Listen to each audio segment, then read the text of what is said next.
But yeah, at the time, it was the same old thing. 8-hour shift, go home. 8-hour shift, work out, go home, wake up, 8-hour shift. Yeah. And it was the grind. Yeah. And at some point, I just like, wow, I've been through this motion for like months. Because I worked at the Deli for roughly a year. Yeah. Oh, wow. Yeah, You stacked up your cash pretty good there. pretty much. Great. Starting off with Deli and all the way up to assistant manager. Awesome. So you kind of grinded it out. You became assistant manager after working at the deli for so many years. Can you talk about the advice you got from this Jewish lawyer? Like, was he practicing some type of law and just give you advice about that, or just life in general? He gave me a lot of advice, but one of the biggest advice is when I was down, he said something that stuck with me throughout. Yeah. He always asked me about how I'm feeling, how my day is. And one time I told him, I'm just tired. And he told me, you can't be tired. You have to conquer the world. And Oh. and it stuck. It stuck. I can hear his voice right now saying that. And that's actually one of the quote I would. Yeah. I know, for me. Yeah, goosebumps. Thank you. Yeah.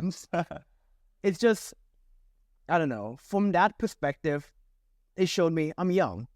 I have a lot to live for. Yeah. I have time after time. Like, I have enough time that I can fail and see growth and progress from that. Mm-hmm. And from that, it was honestly a wake-up call. Yeah. And another thing that I got from the Deli is that it was so hard and tedious that it's motivating me to not go back to something like that. Oh, so you've been through the trenches and realized Pretty much. you want more from your life. Of course, like, don't get me wrong. Like, I think jobs like that are necessary, but it's a lot of work. Mm-hmm. It's a lot, especially it's very taxing on your body. Honestly. I remember during my time too, during pandemic, taking classes, and then realizing, wow, I should also work. So I would drive Uber Eats and DoorDash. And it's just so exhausting on your body. And then you're like, dude, I don't want to do this forever. Yeah. Yeah. So it kind of inspired me to change. That's pretty cool, man. So you said to conquer the world.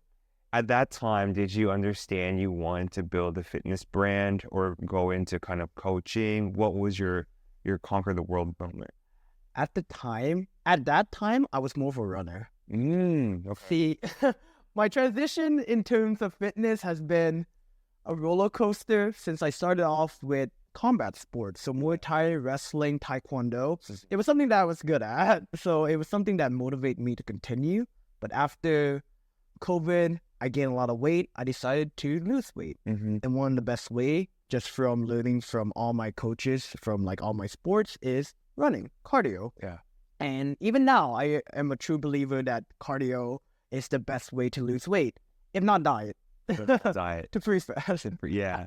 That's so cool, dude. But yeah, I was so roughly I got all the way up to 208 at one point, and I got down to 185. Whoa. And it's a huge change. The start of fall quarter of 2022, so it was my sophomore year. Mm-hmm. It was late fall quarter of my sophomore year. Yeah. I got a gym membership. And ever since, I've just been grinding. Yeah. And that was my first real experience of taking working out seriously. Mm-hmm. And from that point on, it was constant learning. I didn't have any goals to be a bodybuilder. I had no goals to be a club. I just I saw progress from losing weight.